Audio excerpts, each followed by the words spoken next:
lawan tenis, sebab kalau sudah direkam mah masuk ke sana. Karena ini belum direkam ya. Kalau belum direkam pun kita bebas ya untuk berdiskusi yang lain. Kalau sudah direkam, ya kalau ada berbagai fasilitasi kemudahan atau fasilitasi yang ke arah-arah yang kurang bagus kan terekam terdengar. Kalau ini mah tidak ya. Kecuali kalau sudah direkam kita fokus pada konsep yang akan kita pelajari ya. Ya, kalau olahraga itu kita sudah memasuki babak final ya. Dari ya 4-3-3 berarti 10 modul, ini modul terakhir ya. Ini 10 modul kan kita ya. 1-1 1-2 1-3. Nah, sudah tahu merefleksi bagaimana Ibu dan Bapak sudah tahu nilai dan peran guru penggerak, sudah tahu visinya, pengembangan budaya positifnya, kemudian diferensiasi ya, sudah tahu bagaimana KSE ya, kemudian kucing, wah sudah pandai Budia, apa kabar Budia? Kalem Budia ya. Kemudian kita sudah kemarin mempelajari tentang pengambilan keputusan ya sebagai pemimpin pembelajaran. Kemarin juga sudah mengelola aset dan ini yang terakhir bagaimana mengelola programnya. Nah, berarti final Budia ya. Tanggal 18 terakhir ya kita bertemu untuk di LMS maupun tetap maya ya. Untuk itu mudah-mudahan di akhir kegiatan ini aktivitas Ibu dan Bapak semakin meningkat, semakin meningkat, walaupun banyak tugas-tugas, banyak pekerjaan di sekolah ya. Baik Ibu dan Bapak, tinggal Pak Ujang kalau terlihat di sini ya. Yang belum, tapi kita akan memulai pertemuan hari ini. Izinkan saya untuk merekam kegiatan. Kita rekam dulu.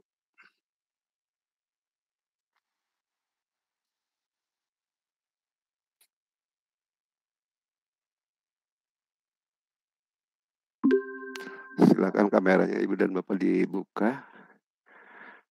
Baik Ibu dan Bapak, kita akan mulai kegiatan. Assalamualaikum warahmatullahi wabarakatuh. Waalaikumsalam warahmatullahi wabarakatuh. Selamat sore Ibu dan Bapak. Alhamdulillah di sore hari ini itu tanggal 6 Oktober 2021 kita bisa berkumpul. Biasanya kita melaksanakan pertemuan di pagi hari. Ya, baru kali ini kita mengadakan pertemuan siang menuju sore sehubungan ada aktivitas saya ya yang tidak bisa ditinggalkan kaitan dengan pembimbingan calon kepala sekolah yang sedang melakukan OJL ya. Jadi di Kota Bandung ini sedang ada aktivitas rekrutmen calon kepala sekolah SD SMP gitu ya, dan salah satunya saya menjadi pembimbing di dalamnya sehingga nggak bisa digeser karena mereka sedang membuat rencana tindak kepemimpinan. Nah, alhamdulillah atas kebaikan Ibu dan Bapak semua kita bisa bergeser waktu ke siang. Ibu dan Bapak, agenda pada hari ini kita akan berdiskusi tentang pengelolaan program yang berdampak pada murid ya. Yang sebelumnya kita sudah menyusun program pembelajaran yang berpihak pada murid. Kemarin kita sudah memetakan aset apa sih yang ada di sekolah yang bisa dijadikan untuk pengembangan sekolah, dan hari ini kita akan mencoba mengelola programnya. Menarik setelah saya mencoba membaca postingan Ibu dan Bapak ya tentang pemahaman Ibu dan Bapak mengenai program sekolah yang berdampak pada murid pada mulai dari diri ya. Saya baca semua, wah luar biasa menurut saya ya. Sebetulnya tanpa mempelajari modul Ibu dan Bapak sudah paham ya, programnya seperti apa. Kemudian Ibu juga sudah menganalisis ya sejauh mana sekolah Ibu dan Bapak menerapkan program-program yang berdampak pada murid. Itu sudah dilihat di postingan. Coba baca semua, lumayan ya. Kemudian ibu dan bapak juga memiliki harapan di situ, ada juga yang mau ditanyakan, program apa saja yang berdampak pada murid. Ada yang ingin menanyakan jenis programnya seperti apa, begitu ya. Ada yang bertanya implementasi programnya seperti apa. Kemudian ada yang bertanya apakah harus terintegrasi atau mandiri. Itu saya terlihat di situ semua yang ibu bapak tulis ya. Ya, kalau kita kaji ke belakang, mungkin kalau kita luruskan sebetulnya ibu dan bapak sudah melaksanakan semua sebetulnya. Nah, cuman kadang-kadang kita tidak melihat eksesnya atau impact-nya atau dampaknya. Yang penting program-program aja jalan, dan program itu tanpa kita menganalisis ya, tanpa menganalisis kekuatan yang dimiliki. Nah, sekarang dengan ibu bapak menjadi guru penggerak, yang otomatis ya ada beberapa tahapan yang harus digunakan sehingga program tersebut memang betul-betul terinci dengan baik ya. Program yang bagus itu hasilnya akan bagus ya. Ada pepatah yang mengatakan apabila kita membuat program yang gagal katanya, berarti kita sedang merencanakan kegagalan. Nah, itu ya. Makanya memang program harus dibuat bagus. Tentang nanti implementasinya seperti apa, ya paling hanya sedikit-sedikit yang meleset. Tapi kalau awalnya saja di programnya sudah kurang bagus, maka tingkat keberhasilan itu akan niscaya akan bagus ya. Gitu. Kemudian di kemarin itu saya baca juga harapan ya, memaksimalkan potensi sekolah. Wah bagus ya, Budiah bagus ya. Kemudian Pak Kusmawan juga harapan-harapannya ya, nggak ada yang negatif, harapannya semua positif. Wah ini menandakan betul-betul nih ya, guru masa depan kata saya itu ya. Kemudian apa harapan kita setelah mempelajari modul 33 ini, yaitu pengelolaan program ya. Pada intinya ibu dan bapak ingin tahu program seperti apa, kemudian implementasi seperti apa, termasuk monitoringnya seperti apa ya. Untuk itu kita diskusikan hari ini di ruang kolaborasi dengan modal ibu dan bapak ya. Modalnya apa? Ya eksplorasi konsep kemarin ya. Jadi kalau yang belum membaca eksplorasi konsep berarti agak bingung juga nih ya. Nah, kalau yang belum buka LMS, baca semua di eksplorasi konsep, maksudnya membaca itu di samping menyimak ya. Terlihat kalau yang sudah membuka, menyimak, unggah tugasnya masuk. Gitu ya, unggah tugasnya. Oh, video yang satu bercerita ini. Kemudian muncul dampaknya seperti apa. Video yang kedua, tapi ada beberapa teman. Kalau tidak salah baru 6 orang nih yang sudah unggah tugas eksplorasi konsep. Yang lainnya belum. Nah, bagi yang sudah terima kasih. Dan bagi yang belum, coba tonton dulu videonya. Setelah tonton video, baru membuat analisis ya. Ya pembandingnya ya punya teman juga boleh ya. Baik Ibu dan Bapak, itu barangkali ya pertemuan kita hari ini setelah kita mencoba memulai dari diri sendiri untuk memahami pengelolaan, kemudian kita akur dengan konsep-konsep berdasarkan ilmuwan, dan sekarang kita diskusikan dengan kelompok benarnya atau seperti apa sih pengelolaan program yang berdampak pada murid itu ya. Itu kira-kira ya Ibu ya perjalanannya. Sebagai pemandu izinkan saya untuk share screen dulu karena sudah disiapkan oleh pengembang ya. Mudah-mudahan sudah terlihat Ibu dan Bapak. Sudah terlihat Pak Ming? Sudah Pak. Sudah terlihat. Terima kasih. Oke. Baik Ibu dan Bapak, supaya kita tidak keluar ya dari alur inti materi dalam diskusi ini, kita pandu dengan PPT ya, yang sudah disiapkan, yaitu ruang kolaborasi, forum diskusi, dan kerja kelompok ya. Artinya diskusi kita pada hari ini panduannya ya. Itu pada modul 33 pengelolaan program yang berdampak pada murid ya. Pembukaan ya, jadi kita sudah membuka ya. Mudah-mudahan kita di kegiatan hari ini berjalan dengan baik ya. Biasanya saya isi dengan esbrik ya, tapi kita terlalu sore biarlah esbriknya tadi sudah kita diawali dengan saling sapa.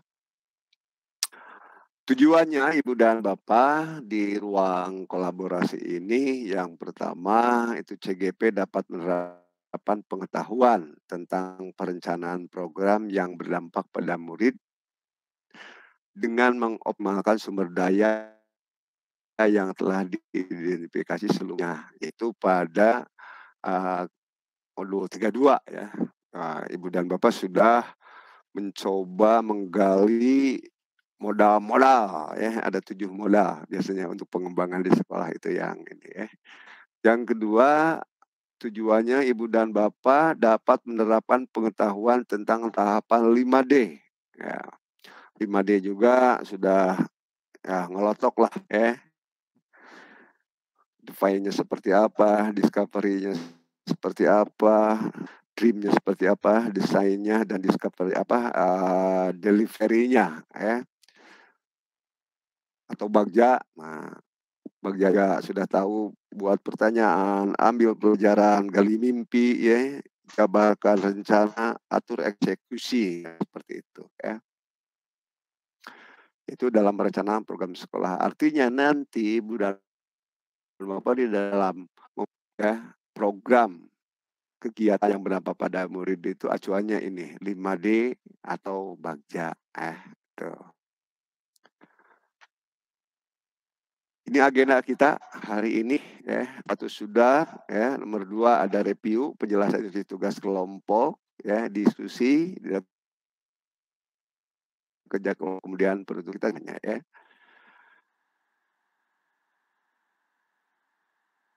Kesempatan seperti biasa kita dengar sesi fasilitator, satu orang berbicara dalam kelompok, semua mendengarkan begitu ya di main room ya. Tepat waktu karena waktu sudah kita segmen, totalnya diskusi ini adalah 1,5 jam atau 90 menit ya. Semua berpartisipasi aktif ya. Apabila punya gagasan sampaikan kepada ketua kelompok ya. Fokus pada pengelolaan program yang dampak pada murid ya. Sedikit review. Nah, ini sudah saya rangkum beberapa ya, yaitu review pelajaran pada modul 32 ya, bahwa aset-aset yang dimiliki sekolah ya, sebagai modal utama gitu ya. Tapi saya contohkan beberapa satu saja ya. Tapi mengingatkan kembali kepada Ibu dan Bapak bahwa 7 aset yang dimiliki oleh sekolah biasanya adalah modal manusia. Nah, Bois bertanya, bagaimana modal manusia? Saya udah jawab Bois ya. Nah, modal manusia yang paling utama adalah pendekatan kepada manusianya. Modal utama memanfaatkannya. Jadi kalau di lingkungan sekolah ada modal manusia yang finansial ya, jadi bahan atau aset untuk mengembangkan sekolah ya pendekatan kita dulu ya. Pendekatan dari hati ke hati sehingga mereka tertarik dan pada akhirnya aset itu bisa gabung dengan kita ya. Ya, tentu saja penghargaan yang diberikan itu dalam bentuk hargai dia bahwa dia memiliki pengetahuan yang cukup, keterampilan yang cukup untuk membantu mengembangkan. Itu yang Bois tanyakan kalau tidak salah ya, mulai dari diri kalau tidak salah ya.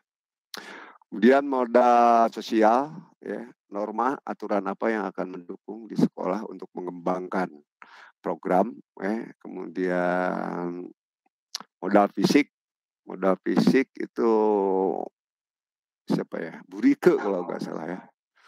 Wah, Burike ruangannya bagus katanya ya, yang ingin dikembangkan. Kemudian modal lingkungan, hampir semua sekolah Ibu Bapak itu memiliki modal lingkungan. Pak Firman itu ada UKM Pak Firman ya, yang ingin dikembangkan bagaimana.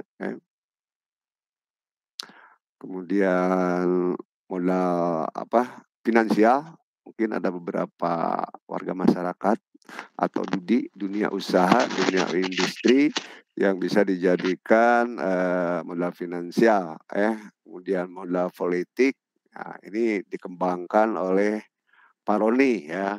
Pak Roni memanfaatkan modal politik untuk mengembangkan sekolahnya, ya, karena Pak Roni berpikir dengan pendekatan kepada perangkat desa yang terdekat atau bidan setempat yang terdekat bisa mengembangkan sekolah. Kalau tidak salah Pak Roni modal politik yang akan dikembangkannya ya.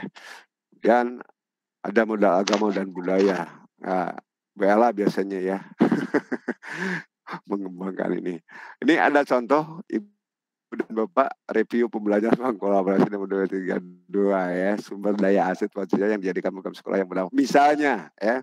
Misalnya Pak Firman ini memiliki sarana LCD di tiap kelas. Ya, bisa saja ini dijadikan dasar untuk mengembangkan sekolah ya. Kemudian di TK ada Bu Ari. Nah, misalnya mempunyai 2 orang guru pria, kan jarang ya di TK itu ada guru pria. Wah, kemudian dikembangkanlah sehingga betul-betul potensi ini bisa diangkat. Ini modal manusia nih ya, modal manusia. Kemudian Bois misalnya di SMP ya, ternyata gurunya ya muda, cantik, potensial, IT-nya juga mumpuni, ya, maka dijadikan juga ini aset yang akan dijadikan mendukung program yang akan berdampak pada murid ya. Kemudian Pak Kusmawan misalnya ternyata modal lingkungannya bagus ya. Orang tua lingkungannya sangat mendukung ya. Karena apa? Karena berada di perkampungan yang termasuk ekonomi menengah ke atas. Maka ini contoh-contoh ya, mengingatkan kembali ke Ibu dan Bapak tentang 7 modal yang dimiliki baik oleh daerah maupun sekolah yang nantinya bisa dijadikan untuk mengembangkan program sekolah yang berdampak pada murid. Ya. Nah ini tugasnya Ibu dan Bapak. CGP nanti akan dibagi beberapa kelompok ya, dalam kelompok yang sama seperti pembelajaran pada modul sebelumnya, yaitu membuat perencanaan program sekolah yang berdampak pada murid berdasarkan tahap 5D. Itu define, discovery, dream, ya, design dan delivery atau bagja. Kemudian meninjau ya, aset atau sumber daya yang sudah diidentifikasi, yang sudah dipetakan yang 7 ya, sebagai acuan. Dipatokannya ke sana. Tapi kemarin saya lihat di pengembangan diri sudah ada. Pengembangan diri. Dimulai dari diri sudah muncul seperti yang tadi. Oh, Pak Roni arahnya ke aset politik yang akan dikembangkan. Itu contohnya ya. Waktu diskusi kita 50 menit ya di BOR. Dan CKP dapat melanjutkan diskusi kelompok secara mandiri setelah sesi tatap muka selesai. Jadi kalau kita jam 3.15, nah setelah jam 5 kita tutup. Monggo silahkan kalau Ibu mau buka pikon sendiri atau diskusi di luar itu ya. Yang penting tugas selesai, paham ya. Hasil kerja kelompok terdiri dari 2 dokumen. Nah ini yang akan diunggah Ibu ya. Yang akan diunggah itu ada 2 dokumen. Kemarin pada pada aksi nyata modul 32 kalau tidak salah ya. Pada modul 32 itu seharusnya ada 2 dokumen ya, tapi masih ada yang 1, ada yang belum. Kemudian analisis itunya ada yang belum, siapa nih ya. Formatnya hanya format, isinya nggak ada nih ya. Perempuan siapa nih? Aduh lupa aku nggak tulis ya. Jadi itunya sudah ada kolomnya tapi isinya nggak ada ya. Jadi ada 2 hasil kerja kelompok yang harus diunggah. 1 perencanaan program berdampak pada murid dengan mengikuti tahapan bagja. Aplikasi yang digunakan Word ya, artinya Ibu dan Bapak membuat program, tapi tahapannya bagja. Kemudian produk yang kedua PowerPoint ya, yang besok akan dipresentasikan, yaitu hasil diskusi kelompoknya. Kedua dokumen hasil kaji kelompok diunggah dalam MS sebelum tengah waktu yang ditentukan, lihat waktunya ya. Tapi yang pasti terakhirnya 18 kalau tidak salah Oktober ya. Dokumen rencana program yang disusun akan dipresentasikan pada sesi tetap maya berikutnya. Nah, itu Ibu dan Bapak ya. Bentar nih, kasihan kalau ada yang masuk. Biasanya ada yang masuk kalau bunyi gitu.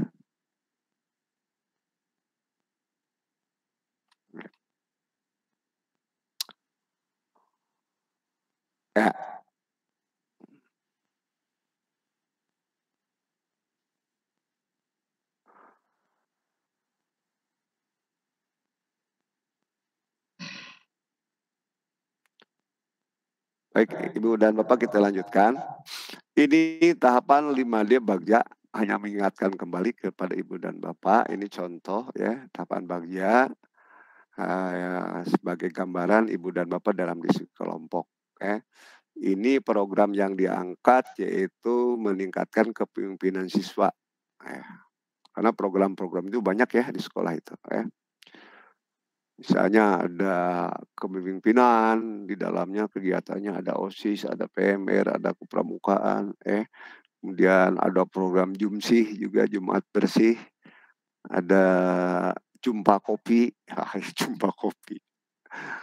Jumpa Kopi itu gurunya minum kopi semua, bukan ya.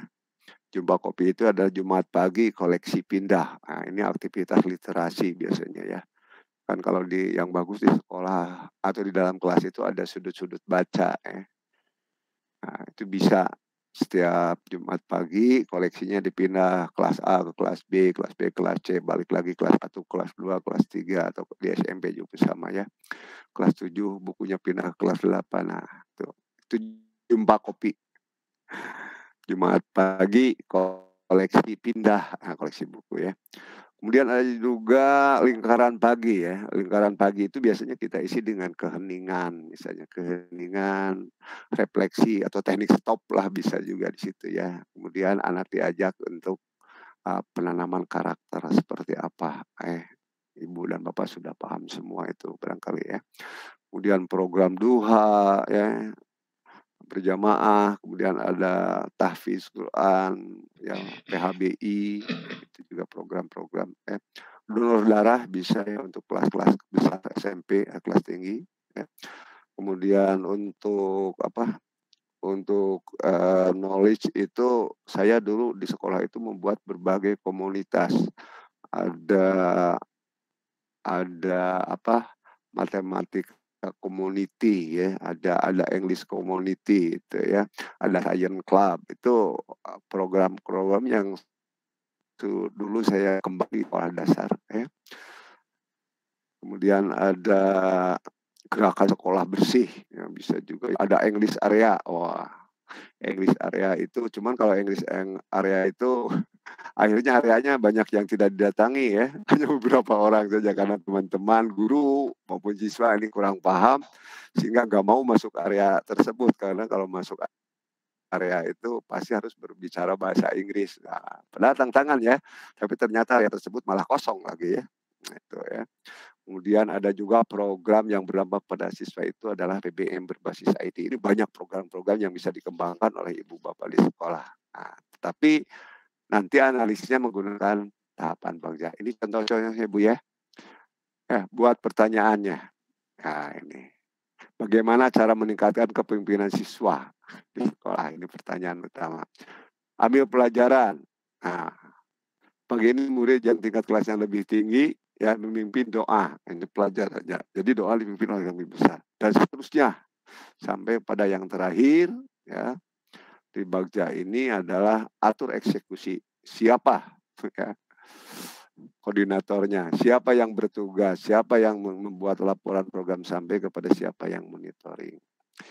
Itu Ibu dan Bapak di Bagja itu mengingatkan kembali. Nah, ini pembagian kelompoknya. Nah, ini aku atur nih ya. Kita akan membagi menjadi 4 kelompok supaya tidak terlalu gemuk. Jadi nanti kelompok 1 3 orang, kelompok 2 4 orang, kelompok 3 orang, kelompok 4 orang. Nah, ini kelompok 1 sudah saya tetapkan ya. Jadi kelompok 1 itu Pak Aming ya, Pak Aming, kemudian Bu Leni, Pak Ujang. Nah, ini kelompok 1 3 orang ya. Kelompok 2-nya seperti biasa Bu Is, Bu Siska, Pak Abdul, Pak Roni.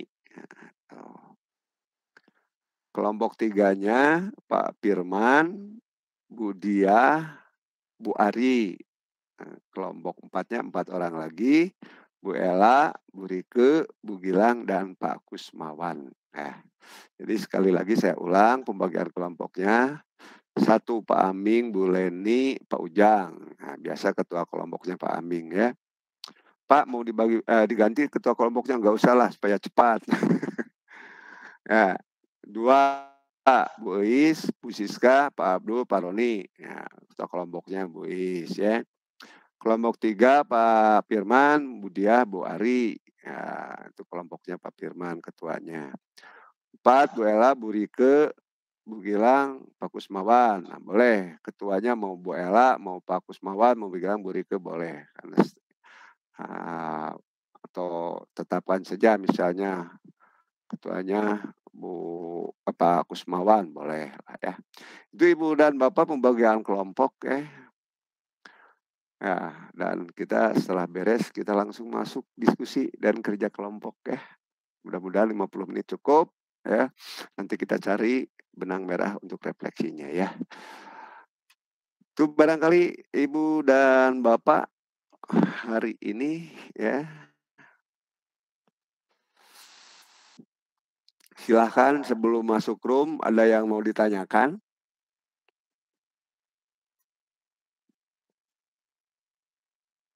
Atau sudah cukup? Sudah cukup, Pak. Cukup, wah. Bu Siska. Tadi mah nggak ada, Bu Siska sekarang ada ya? Ada Pak, udah lumayan lama Pak. Pak Ujang juga. Udah lama, karena saya nggak terlihat kan tadi ya. Ya. Baik Ibu dan Bapak, kita masuk ke room ya. Ini saya masukkan dulu linknya untuk masing-masing.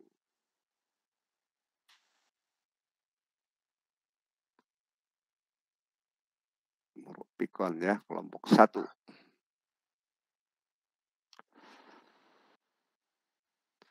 Bentar ya Bu. Mudah-mudahan masuk langsung semua.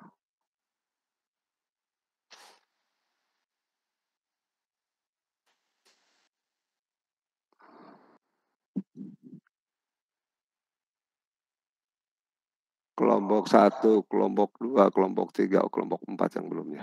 Bentar. Kelompok 1, kelompok 2, kelompok 3. Berarti kelompok 4 yang belum.